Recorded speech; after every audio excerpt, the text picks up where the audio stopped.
Hello student, welcome to my YouTube channel History with Ritika. So as we were discussing the key point of European economy in the first video, and we covered two key points: imperialism, colonialism, and second, industrialization. Now we will continue the lecture with further key points in this video.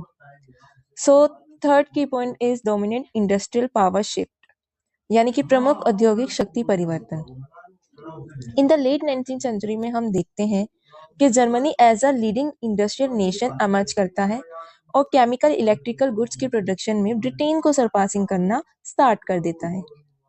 सो इसे हम एक major power shift के वे में इसलिए देख रहे हैं क्योंकि जैसा कि हमने देखा, इंडस्ट्रियलाइजेशन की स्टार्टिंग ब्रिटेन से ही होती है और बाद में जाके वो अदर यूरोपियन नेशन स्टेट में स्प्रेड होती है। और जब तक ब्रिटेन एक मेजर इंडस्ट्रियल नेशन के रूप में यूरोप में लीड कर रहा था, लेकिन अब जर्मनी ब्रिटेन का कॉम्पिटिटर बनकर सामने आता है और ना ही सिर्फ कॉम्पिटिटर बनकर सामने आता है बल्कि ब्रिटेन को सरपासिंग करना भी स्टार्ट कर देता है। सो इस चेंज के पीछे क्या कॉजेज रहे, जर्मनी का एक लीडिंग इंडस्ट्रियल नेशन बनने के पीछे क्या कॉजेज रहे, अब हम उसको थोड़ा डिस्कस कर लेते हैं। तो पहला कोज तो हम जर्मनी का यूनिफिकेशन ही मानेंगे।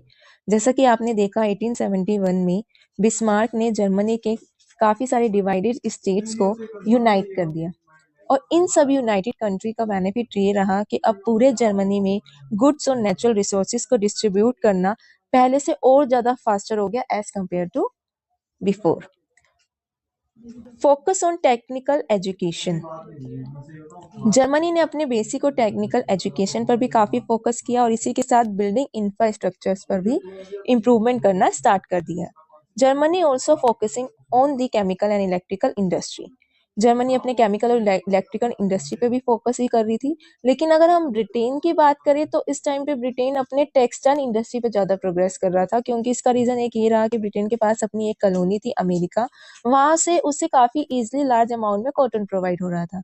तो अभी तक उसका अपना सारा फोकस टेक्सटाइल इंडस्ट्रीज पे ही था। लेकिन वहीं हम जर्मनी की बात करें तो जर्मनी केमिकल और इलेक्ट्रिकल इंडस्ट्रीज, स्टील इंडस्ट्रीज, इन सब पे भी काम करना स्टार्ट कर दिया था उसने। वहीं आगे हम देखते हैं कि अपनी यूनिवर्सिटीज और इंडस्ट्रियल लैबोरेटरीज में केमिकल रिसर्च में अपनी लीडरशिप के बेसिस पर लेट 19th सेंचुरी तक आते आते जर्मनी पूरे वर्ल्ड के केमिकल इंडस्ट्री में जर्मनी का डोमिनेंस आ जाता है। इसी के साथ बेयर लेड और BASF जैसी बिग बिजनेस आर्टिफिशियल डाइज और फार्मास्यूटिकल के प्रोडक्शन और डिस्ट्रीब्यूशन में भी इम्पोर्टेंट रोल प्ले करने लगते हैं। BASF जर्मनी की एक मल्टीनेशनल केमिकल कंपनी थी